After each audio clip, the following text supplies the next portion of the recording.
Hi Hoxers, welcome back. Today we're gonna do something different. Producers ask me a lot of questions these days.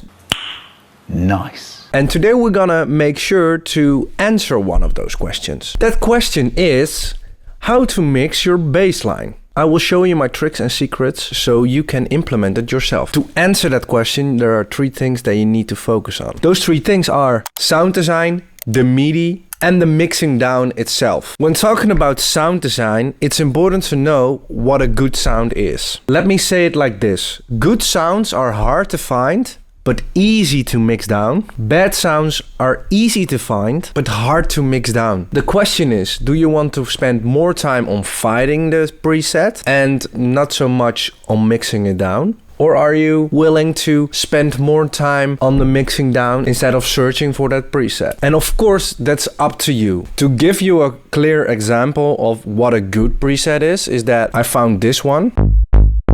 It sounds pretty thick already, you know? It has the dirtiness to it. I also got this one. For me, I don't necessarily go for something like this. And you can really hear that there's not that much low end in there. And also, this sound is a little bit, it's in between. It's not there yet. For instance, with the other one, the feeling of that sound is better in my opinion. When mixing down your bass line, it is good to know that the Midi is also super important. For instance, if you use too much notes, the track will sound chaotic and it will be much more difficult to mix down the whole track. But it also goes the other way around. If you use less notes, then it's easier to mix it down, but it could feel empty. If you put a note over here, it's more difficult to mix that down compared to if you put a note over here. Let's put a good Midi in there and then we go further. So I got this simple beat. Now we're gonna make a bass line.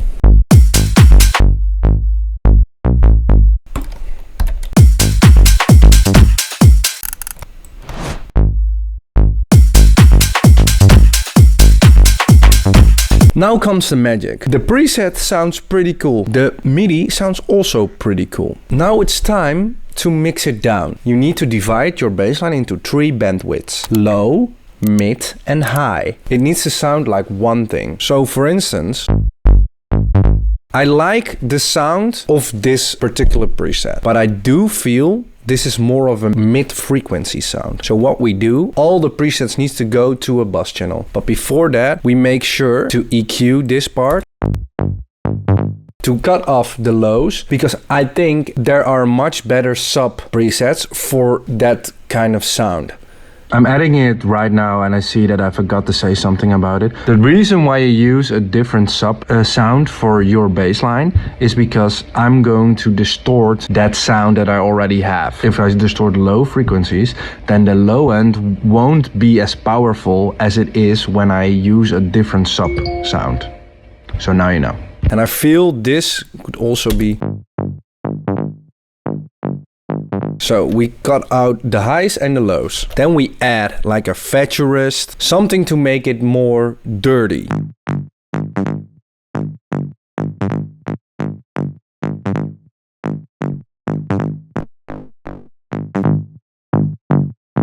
think this is good. Now it's time to add like a sub to it. And I got the perfect one for that. It's one of the presets of Evo Sounds. Zenworld, of course, he's the GOAT, to be honest. We got this 4 subs in one track, and then we add this to here. We can add like a little Saturn to it, just with a clean tape. Doesn't need that much. It's already sounding pretty good, but maybe we can make sure that this one is a little bit in the idea of the other preset. I'm just gonna add a little bit release to it, just to fill that up. So now we go with an other preset that fills up the high frequencies. This also goes to a bus channel. We need to find out what kind of preset we can use for that. I do like this sound. If it's combined, Yeah, okay, what we need to do is, of course,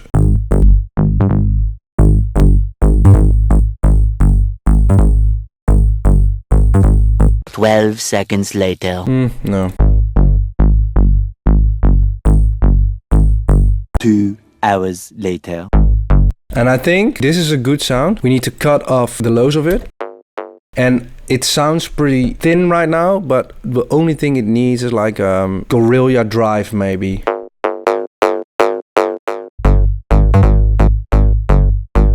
And maybe a little bit. It's just for that little high end that we need. And now we give it like a room. Just a little, just a little. Now it sounds like this.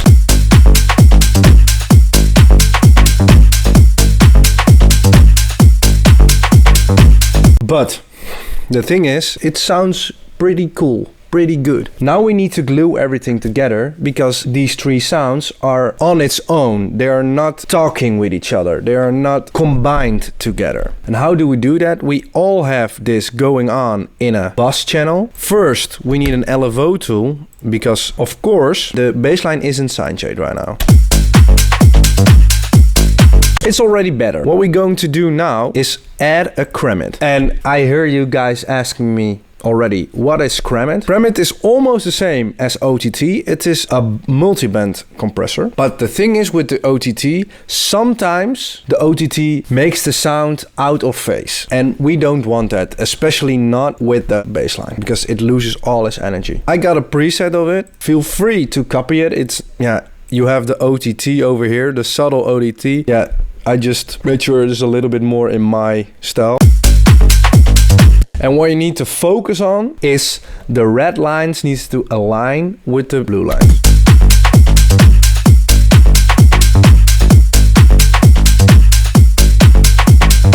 And hear the difference how it sounds right now. It's more glued together. Now we add an SSL compressor.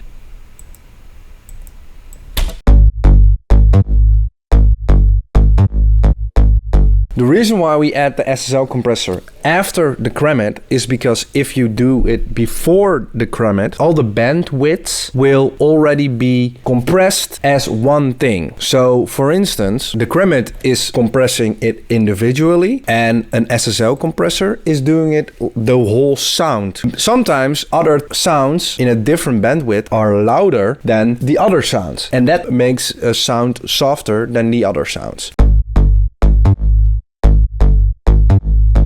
And I just like it compressed, you know. To double check if everything sounds good in comparison with the kick, you use Sub Ninja. It's an analyzer and you just watch.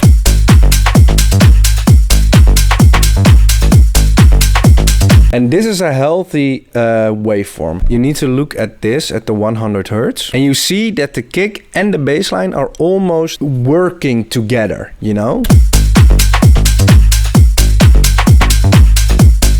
And the other thing is that you can also see when things are not really good sidechained or mixed down. Look, for instance, if I turn off the LFO tool, you see what happens with the kick. You see, it is not really working together. If I turn on the LFO tool again, the kick stays almost the same. And there you have it. This is how